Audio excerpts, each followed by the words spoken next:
일단은 뭘 찾아냈어요? 일단 정의가 뭔지를 찾아냈죠. 그래서 완벽하게 정의로운 도시. 근데 원래는 계획이 도시를 몇 개를 만드는 거예요? 세 개. 세 개예요. 첫 번째는 건강한 도시, 두 번째는 사치스러운 도시, 하나는 정의로운 도시. 자, 그렇지만 지금 사건을 보시게 되면은 사치스러운 도시까지만 완성이 된 거예요. 그래 놓고서는 이제 정의가 뭔지 한번 이야기를 해보자. 그래서 일단은 그 도시 안에는 금, 은, 동으로 나눠지고요. 금이 뭐 하는 거예요? 치자. 그죠. 지배를 다 하는 거예요. 지혜로운. 그리고 숫자로 따지면은 제일 적어요. 그 다음에 은은 군인이죠. 수호자 계급이에요. 그래서 은은 누구 편에 드는 거예요? 치자 편에 드는 거예요. 치자가 이야기하는 것을 하나의 신념으로 가지고 그것을 지켜내는 사람들. 그게 이제 수호자인 거고요. 동은요, 그들은 그냥 어떤 욕구예요. 그렇죠? 욕구이지만은 그럼에도 불구하고 그들에게 필요한 것들을 제공해 주는 거죠. 자, 그러면서 이제 정의는 뭐냐? 치자한테는 지혜가 있고 수호자들한테는 지켜내는 용기가 있고 동한테는 절제가 있는 거고 그렇다고 한다면은 이들은 뭐예요? 조화로운 상태에 있는 거고 그게 바로 뭐다? 정의이다. 그러면서 이거를 이제 인간, 원래 시작이 뭐였어요? 인간을 확대해서 도시를 봤다면 이제 다시 인간으로 들어가는 거죠. 인간에게도 혼의 세 부분이 있다라고 이야기를 하죠. 지혜, 명예, 그 다음에 뭐예요? 욕구. 이 세 가지에 지향하는 바가 있다라는 거죠. 그리고 이거를 비유적으로 머리, 가슴, 배로 나누었죠. 그러면은 뭐예요? 정의롭다라는 것은 욕구는 누구의 말을 따르는 거? 지혜의 말을 따르는 거고 그러면은 명예, 가슴은 지혜의 편에 서서 욕구를 같이 다스리는 것. 이게 이제 조화로운 상태인 거고 이게 바로 뭐다? 정의이다라고 이야기를 하는 거예요. 그래서 간단하게 말하면은 혼의 뭐예요? 조화예요. 그러니까 불의는 뭐야? 불의는 지혜의 말을 따르지 않고 누구를 따르는 것? 욕구를 따르는 것. 욕구가 마치 통치자가 돼가지고 움직이게 되면은 그게 바로 불의한 사람이다라는 거예요. 도둑질 왜 해요? 욕구 때문에. 그렇죠? 어떤 간음, 어떤 이 모든 어떤 범죄들을 보게 되면은 통치자가 이 지혜에 있어야 되는데, 머리에 있어야 되는데, 이 배가 자기가 통치자가 되어서 이 몸을 움직이려고 할 때, 그게 이제 불의이다라는 거예요. 그러니까 정의는 혼의 조화이다라고 이야기를 하게 되는 거죠.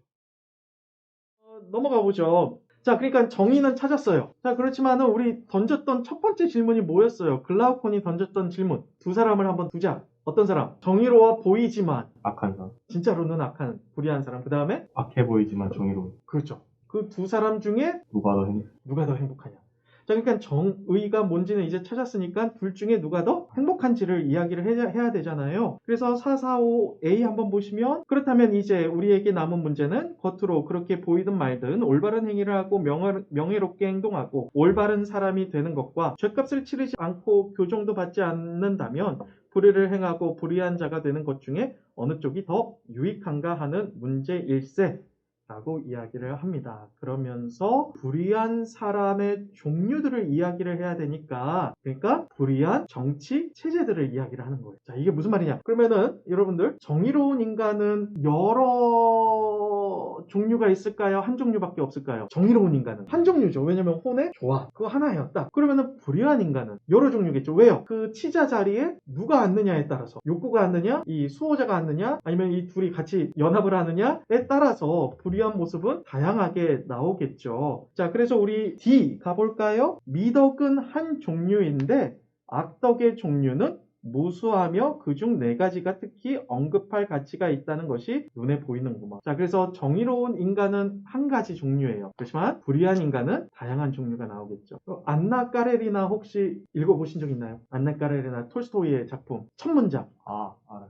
첫 문장이 뭐야? 그 행복한 가정은 다 이유가 비슷한데 맞아요. 불행한 가정은 그 이유가 가지가 맞아요. 그렇죠. 그러니까 행복한 가정은 뭐다? 한 종류예요. 그렇지만 불의한 가정은 다양한 이유에서 불행하다라는 거죠. 그러니까 소설이 재밌으려면 행복한 가정을 써야 될까? 불의한 가정을 써야 될까? 불의한 가정을 써야겠죠. 그래서 톨스토이가 그 이야기도 뭐냐면 불의한 다양한 가정들에 대해서 이야기를 하려고 하는 거죠. 그게 이거에 대한 인용이에요. 당연히 이제 아리스토텔레스도 이거를 똑같이 인용을 하는 것을 보게 되죠. 그러니까 정의로운 건 한 방법밖에 없어요. 불의한 것은 다양한 방법이죠. 자, 그러니까 당연히 정의로운 도시는 종류가 하나고요.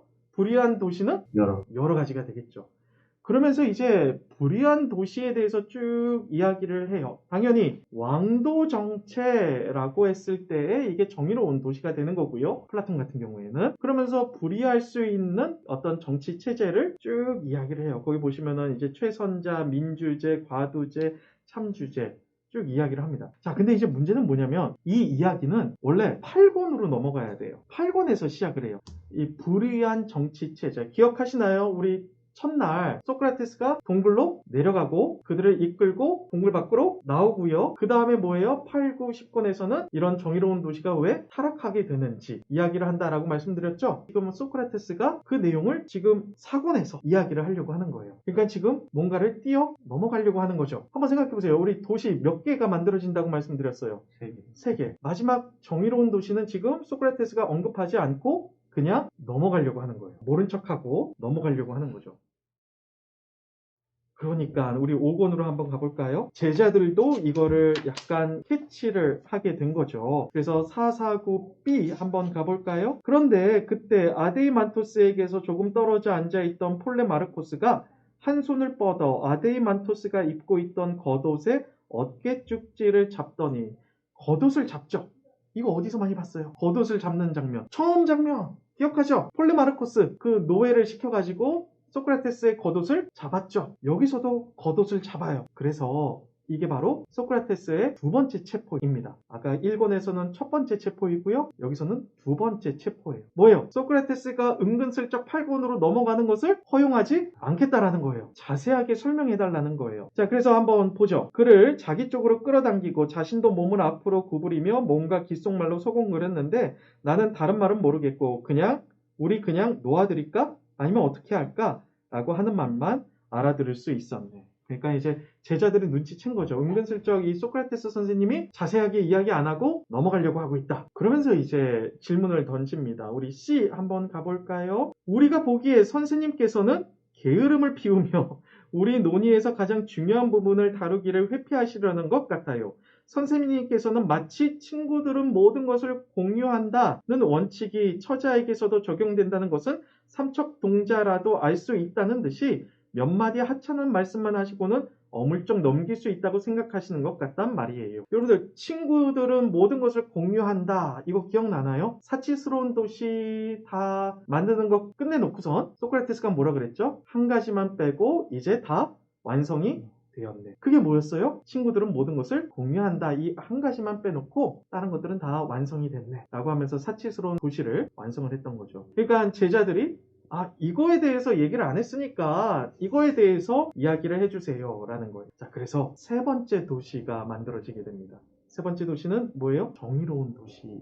그리고 이 세 번째 도시를 넘기 위해서는, 다시 말하면 세 번째 도시로 가기 위해서는 세 가지의 파도를 넘어야 돼요. 파도가 뭐예요, 여러분들? 역경, 그쵸? 그러니까 어떤 장애물, 파도라는 것은 어떤 큰 장애물인 거죠. 이 세 가지의 장애물을 넘어야 되는 거예요. 자, 그래서 소크라테스가 이렇게 답변을 합니다. 우리 450D 가볼까요? 소크라테스가 우리가 여태껏 논의한 어떤 것보다 거기에는 미심쩍은 구석이 많기 때문이네. 그것이 실행 가능한지 의심스러울 테고 실행 가능하다 해도 과연 최선책인지 의심스러울 테니까. 그래서 나는 이 문제를 다루기를 망설였던 것이라네. 여보게 글라우콘, 자네가 나를 몽상가로 여길까 겁나서 말일세. 그래서 이거는 실현 불가능할 것 같다라고 하면서 은근슬쩍 넘어가려고 했다라는 거예요. 자, 왜냐면은 세 가지의 파도를 넘어야 되는 거고 이 파도를 넘기가 너무 어렵다라는 거. 자, 그래서 첫 번째 파도 이야기를 합니다. 그래, 정의로운 도시로 가기 위해서는 이 첫 번째 파도를 넘어야 되는데 그게 뭘까? 우리 한번 D 한번 가볼까요? 451D. 우리는 암컷 경비견들도 수컷 경비견들과 마찬가지로 경비 업무에 동참하고 함께 사냥하고 그 밖에 다른 업무들도 함께 수행해야 한다고 생각하는가? 아니면 수컷 경비견들은 힘든 일을 하며 양떼 전체를 보살펴야 하는 반면 암컷 경비견들은 강아지들을 낳고 기르느라 그런 업무들에 동참할 수 없어 집안에만 머물러 있어야 하는가? 여러분들, 이게 무슨 말이에요? 경비견이 된다는 건 뭐였죠? 수호자들이 뭘 할 수 있다? 배울 수 있는 능력이죠. 그렇죠? 배울 수 있는 능력. 그러니까 남자들만 배울 수 있느냐? 아니면 여자도 배울 수 있느냐? 이걸 물어보는 거예요. 그러니까 쉽게 이야기하면 여자도 교육을 받을 수 있느냐? 아니면 여자들은 그냥 집안에서 아이들이나 길러야 되느냐? 이걸 물어보는 거죠. 어때요? 여러분들 이제 콧방귀를 끼지만 이 당시에는 이게 굉장히 너무 말도 안 되는 일이죠. 여자는 당연히 뭐 하는 거야? 집에서 육아하는 거예요. 남자는 나가서 일을 하는 거고. 그쵸? 근데 이제 물어보는 거예요. 그러면 여자는 교육을 받을 수 없냐? 라고 제자들한테 물어보는 거죠. 그러니까 뭐라고 이야기를 할까요? 제자들은 한번 볼까요? 암컷 경비견들도 모든 업무에 동참해야지요. 비록 우리가 암컷들은 더 약하고 수컷들은 더 강하다고 여기긴 하지만 말이에요. 그래서 내가 물었네.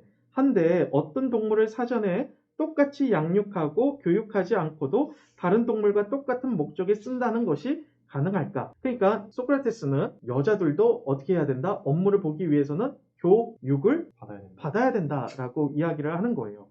자, 그러면 이 당시에 교육이 뭐예요, 여러분들? 뭐 시가 교육은 여자들도 받을 수가 있을 것 같아요. 그렇지만은 체력 교육은 이 당시에 문제가 있어요. 여자들이 받을 수가 없는 문제가 있어요. 그게 뭐냐면은 이 당시에 이제 체력 교육, 다시 말하면 이제 전투죠. 이제 1대1로 만났을 때 싸워야 되는. 그때 이제 이 당시에 뭘 가르쳤냐면 레슬링을 가르쳤어요. 그러니까는 어떤 레슬링이라는 게 이게 되게 독특한 게 뭐냐면은 힘이 세다고 꼭 이기지는 않아요. 힘이 약하다고 꼭 지지는 않아요. 왜냐면은 레슬링은 뭐예요? 이 사람이 나한테 힘을 밀 때 레슬링은 어떻게 하면 돼? 그죠? 당기면 돼. 그럼 내가 이겨. 이 사람이 나를 당기려고 할 때 내가 어떻게 하면 돼? 밀면 돼. 그래서 어떤 힘이 세고 약하고의 승패가 달려있지 않는 게 레슬링인 거죠. 자, 그래서 이 레슬링 교육을 하는데 이 아테네에서 레슬링 교육을 어떻게 하냐? 어떻게 할 것 같아요? 굉장히 재밌는 특징이 있어요. 옷을 홀딱 벗고 해요. 옷을 치열하게 하나 걸치지 않고 해요. 왜 그럴까요, 여러분들? 한번 생각해보면. 한번 생각해봐요. 고대 그리스 신화 같은 거 한번 보면, 또는 동상 같은 거 한번 보시게 되면은, 신들은 옷을 입고 있어요, 안 입고 있어요? 안 입고 있어요. 왜? 옷을 입는 이유는 뭐예요? 수치스러움이에요. 부끄러움이에요. 그거 부끄러움을 가리는 거죠. 신은 부끄러움이 없어요. 그게 신이죠. 그렇죠. 그러니까는 옷을 입을 필요가 없어요. 자, 그래서 아테네 사람들은 이 레슬링 교육을 할 때 옷을 벗고 했어요. 왜요? 나는 수치스러움이 없다라는 것. 어떤 강인한 모습. 나는 숨길 게 아무것도 없다라는 그 모습을 보이기 위해서 옷을 벗고 했던 거였죠. 자, 근데 이제 문제는 뭐예요? 소크라테스가 교육을 누구도 받을 수 있다. 여자도 받을 수 있다는 거예요. 그럼 어떤 일이 일어나? 레슬링장에서 남녀가 옷을 그냥 다 헐딱 벗고 레슬링을 하고 있는 거예요. 자, 한번 볼까요? 452B. 지금 우리의 주장은 꽤 많이 어디에서 어긋났다? 관습에서 어긋났기 때문에 실행에 옮겨지면 아마도 뭐가 될 것이다? 꼴불견이 될 것 같다. 우리 세 줄 내려오시면 분명 여자들이 레슬링 도장에서 옷을 벗고 남자들과 함께 체력 단련을 하는 것 아닐까? 젊은 여자들뿐만 아니라 늙으스레한 여자들까지 말일세. 마치 남자 노인들이 온통 주름투성이라 보기 추한데도 체육관에서 체력 단련에 열을 올리듯이 말일세. 자, 그러니까 이게 너무 보기 추할 수도 있다. 자, 하지만 이거는 뭐라고요? 중요한 단어예요. 어디에서 어긋났다? 관습에서 어긋났다는 거. 자, 이게 소크라테스가 말하고 싶은 거예요. 그러면 관습이 중요해요? 아니면 진리가 중요해요? 만약에 진리와 관습이 충돌을 일으키면 누구를 구해야 돼? 진리를 구해야 돼. 관습을 어떻게 해야 돼? 버려야 되는 거. 근데 그래요? 우리도 옛날에 이제 조선시대 보면은 여자가 학당에 들어가면 꼴불견이다라고 이야기했었죠. 어디에 근거한 거야? 관습에 근거한 거. 한번 보죠. 452D에서 세 줄 내려오시면 그러나 몸을 옷으로 감싸는 것보다 옷을 벗는 편이 더 낫다는 것이 경험에 의해 밝혀지자. 이거는 이제 아테네가 원래는 이제 옷을 입고 레슬링을 배웠는데 이제 그것보다 옷을 벗고 하는 게 더 좋다라는 게 생겨서 벗게 된 거예요. 옷을 벗는 것이 이성에 의해 최선의 것으로 드러난 만큼 더는 꼴불견으로 보이지 않았던 것이라고 나는 생각하네.